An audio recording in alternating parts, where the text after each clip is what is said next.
I'm from San Domingo, Pueblo, and that is really strict and traditional. We're still practicing all of our culture, and it was really hard for me to come back to school and trying to focus in class, and then also trying to keep up with my traditions, because my traditional value is really important for me because I have my 3-year-old son, Chad, and I really want him to grow up into that cultural and knowing everything about our people. But I also wanted to go back to school because I know we have a need for people with good educational backgrounds and to bring that back into our pueblo. So that's what I'm really striving for as well. The difficult thing was I'm so used to, dancing in our corn dances or watching every day, and that was hard for me because I have to be in class as well. And then trying to find a balance in between those two was the hardest thing that I had to do so far. I did get a lot of support from my mother and my boyfriend as well. They really pushed for me to finish, and they knew it's something that I always wanted. But yes, there was some, I guess you would say, some people that weren't really too happy with me leaving my son at home, especially because he's so young. So I had a hard time making that decision.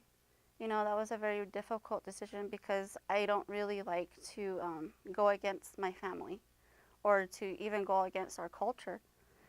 But I knew it was something that I needed to do, and it was something that I had to do for myself. And I wanted to show my son how education is really important for us and how hard his mother worked to get where I am. It was very stressful for me waiting to get word back from the administration as far as if I would get financial aid back, since I rely entirely on the Pell Grant and first generation student, so it makes things really difficult. And under all that stress, I couldn't concentrate for anything. My father, he was actually, now that I think about it, he did give a lot of stories about how he didn't even graduate high school. He went into, I believe it was the Navy first, and then he went to the Marines, and that's where he got his education. And as far as my mother goes, she was from Mexico, so she probably got like a little bit of elementary school in, or the equivalent, and that's where she stopped.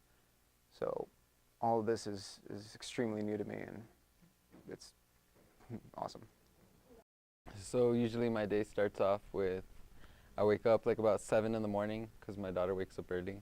Like, she wakes up early every morning, so she's my alarm clock. After getting up, I have to get her ready, get her fed, get her dressed, and drop her off with the babysitter before I have to come to class. After class, which is usually like about 4, 5, maybe 7 hours, depending on my day, I usually go home. I do some freelance photography, and then I try and find some yard work and stuff to help pay the bills, because my photography only makes like a couple $100 here and there.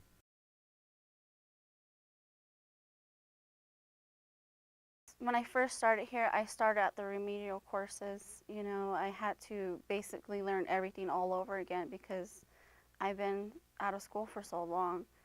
And most people are really afraid about that word remedial because they don't want to know that, they're at the lowest level at possible.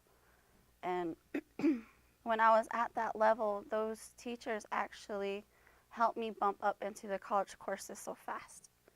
And with their support, I didn't consider myself going for the All-USA Scholarship if it wasn't for the staff and trio. The staff and trio, they supported me.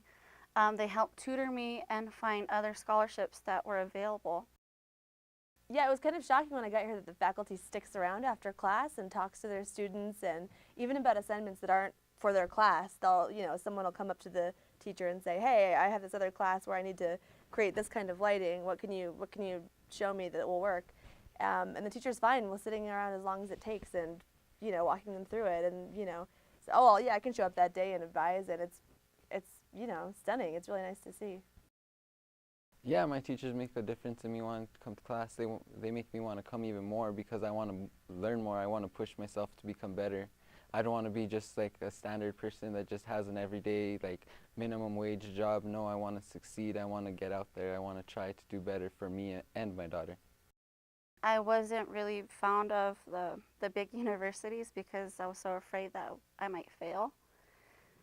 So I chose Santa Fe Community College because it was a smaller setting, and it was also closer to where I lived. So that was really important to me. And when I first came here, you know, everybody was so welcoming and everybody wanted to help me.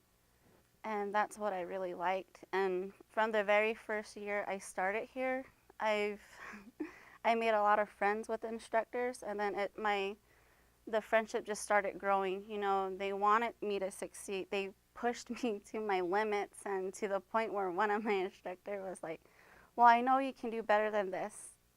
So then that's what pushed me harder to go forward.